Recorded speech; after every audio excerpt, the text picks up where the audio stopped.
In this video, I want to discuss correlations. In particular, can we predict from positives by PCR the deaths that will happen in the future? This is a video by Future Synthesis, Solutions in Data Analysis and Lens at the Department of Physics and Technology, UIT, Norway. Considerations. The PCR tests give positives. However, to be useful, these positives should be used to predict if people will die or will develop a medical condition that's relevant in the future. We want to show that there is currently no possible correlation or no correlation between positives in PCR and deaths by COV-2. I will discuss the data of Spain, in particular the Ministry of Health of Spain in terms of the positives by PCR, and how they claim that these positives by PCR are negative news because arguably will lead to deaths. We want to show that is not arguably, in particular, there is no way to correlate PCR positives with any medical condition or at least deaths. In that sense, that's what we want to show here. If we put update number 194, and by the way, this is Spanish in Google, actualización número 194, the Spanish Ministry updates almost daily the number of PCR positives in their page. So if we put that on Google, we get the Ministry of Health of Spain. Number 194 corresponds to end of August, about 27th of August. So let's check that PDF. And we have here on page 3, on the y-axis, we have the number of positive cases by PCR, that's the green. We won't look at the yellow because it's antibodies, but we don't have enough data as we see here. And they're actually not using it toward the end of August anyway. So we have data from the 1st of March to the end of August here. That's the x-axis with the dates. And then we have from 0 positives to 10K, 10,000 positives. So we start at the beginning of March. We peak toward the beginning of April, then we go down, then towards the mid-June, something like that, it goes to 0, and at the beginning of July, that's actually June to July, it starts going up again, and at the beginning of August, it goes down significantly. So what we can see is that this thing here is similar in size to this thing here. So what happens is that they want to claim that there is a second wave, or that what's happening now in August, end of July, beginning of August, or August, is the same as to what happened in March and April. Let's see now what happens with deaths. So if we put in Google Momo España, which gives us also by the Ministry of Science and Innovation the deaths, and that's excess deaths, because I don't want to work with labeled deaths. I want to work with excess. Why? Because excess deaths are a way to tell neutrally how many people have died in excess. So if we click here, we get a PDF also by, that is an update of the end of August. And if we go to page 2, we find on this PDF, on the y-axis, we find the deaths, and on the x-axis, we find the dates. So before it was infection or positives by PCR, now we find deaths. They started 10,000 to 3,000. We see here the shade. This shade is the expected deaths as computed by other years. So what happened other years is what is expected to happen also in 2020. So we see here that's what's expected in the shade from 2010 to 2019, I think they computed. And then we have in blue the mean, so the mean expected. This is the blue here. And then 2020 we have from November, it goes down actually below the confidence interval, because the cold this year was not too bad compared to what it could have been, as we see here by this peak. It could have reached almost 2,000 deaths a day, but it reached a peak of 1,500. And actually, here it goes below the confidence interval, and he also is quite lower than the mean. But then in the beginning of March, we start seeing deaths that go above the confidence interval up to 3,000, then it goes down dramatically again. Toward the beginning of May, also about the 7th or 8th of May, deaths in excess also finish. So that's what we could say are the deaths by COVID-19 or the excess deaths that have worried governments, in particular the Spanish government. But what we see after that is a zigzag that goes in the confidence interval. So what we want to show is that they're using this here that goes above, slightly above the confidence interval, they use as evidence that there are deaths. Let's see why they're doing that. Typically in Spain, in the beginning of July, as we see from this data, there's a heat wave that could make the deaths by day reach about 1,200 or 300. This year it didn't happen. Actually, July in Spain here was quite cold.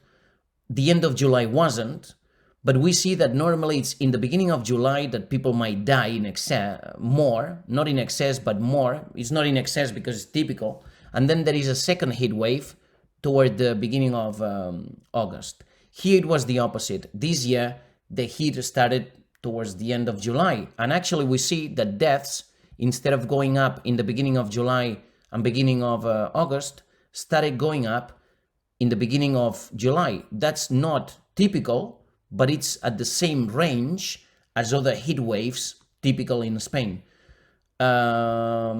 So that's what we want to show now. What's happened with excess deaths in relation to positives by PCR. So if we normalize the data, we see here in this graph the following. We have the 0, and then we have the deaths in blue normalized from 0 to 1, excess deaths, and then PCR positives. What we see and what we should understand is that there should be a time delay of about 30 days. For example, if today you tell me that you had many PCR positives, in a month I should see many deaths. If today you tell me that there were very few PCR positives, in 30 days I should see few deaths. What we see here, first of all, let's divide by terms, because there are a few terms here that are very different, and that's why there is no correlation basically. In what we find in this correlated data, in this normalized data, is that the black, which is the PCR positives, are almost or appear to have no delay relative to deaths. There is some days of delay here, it looks, and in the peak as well, maybe 7 days or something like that, but it should be 30 more or less. And we see that there's some, but very little. And what happens here is that they seem to correlate 1-to-1. So what this means is that if you tell me that PCR positives, all I can do is tell you how many deaths you will have also today. So that's a proportionality. So it's what we call normally irrelevant data, because they are two variables that are proportional to each other, and they are not delayed in time. So I cannot predict in advance, as we can see here in particular, and not so much here, but almost. So we could say really that there's no time delay here. So it's also irrelevant, because telling me that there are many PCR tests, it's the same as telling me that many people are dying. So it's irrelevant to do the PCR in March and April. Let's see what happened in June and July. So what happened in June and July is that they correlated in the same way. So there were few deaths and few PCRs, and they weren't changing in time. They were more or less static. There was about numerically about 300 to 500 a day PCR positives, and deaths about 0, 1 a day, something like that. So towards the beginning of July, we see that it looks like there were a few more deaths in excess, and that's because of what we said. I think it was the heat wave, but they claim it was the PCR positives telling us that there would be more deaths. But we see, first of all, that there's no time delay. So they start going up at the same time as deaths, the PCR positives. That means that they are telling us at least nothing in advance. So they're predicting nothing. But let's see what happens also in terms of correlation. So what happens is that it's true that they go up with deaths, but then towards the end of July, deaths start going down. So they peaked towards the end of July with a heat wave, and they start going down. Whereas PCR positives kept going up to the mid of or to the beginning of August, first weeks of August, and then they peaked and then they went down. So if anything, if there is any time delay, is deaths are predicting how many PCR positives you will have is the opposite. So there is really no correlation here. There's nothing to be said from PCRs to deaths. In other words, PCR could be a good technique for sequencing, but it's telling us nothing about the possibility of medical conditions or deaths or anything to do with medical exceptions like international problems with an exceptionally high number of deaths. Nothing like that. It's impossible to tell from PCR positives anything about deaths. This is what this data is showing us. So in summary, there is no correlation between PCR and deaths. So there's nothing to do with PCR that can tell us how many deaths there will be. In other words, the fact that governments are finding many positives in PCR mean nothing medically, or at least in terms of deaths. They cannot tell us that in the future many people will die just because they found many PCR positives. So that means that the regulations that are based on PCR positives claiming that a pandemic is coming or advancing, if they are speaking of medical condition, this is wrong. These positives, we don't know what they are telling us, but definitely they are not predicting deaths or medical conditions that lead to illnesses that might result in death. That's what I mean. The time delay is not there because there is no time delay. They're telling us nothing in advance. So it's the same to look at deaths at most as to look at PCRs, but not even that, because we see that there's no even correlation. Sometimes it goes up with PCRs, sometimes down. So it's telling us nothing, not even in time delay, not even in correlation. So they cannot predict in advance if there will be deaths from the data available. Currently, governments are basing their regulations on the number of PCR positives, claiming that they can predict if there will be deaths. This is completely wrong. This is what I hope I've shown with this video. I want to finish giving you Future Synthesis logo, Solutions in Data Analysis, and the lens at the Department of Physics and Technology, UIT, Norway.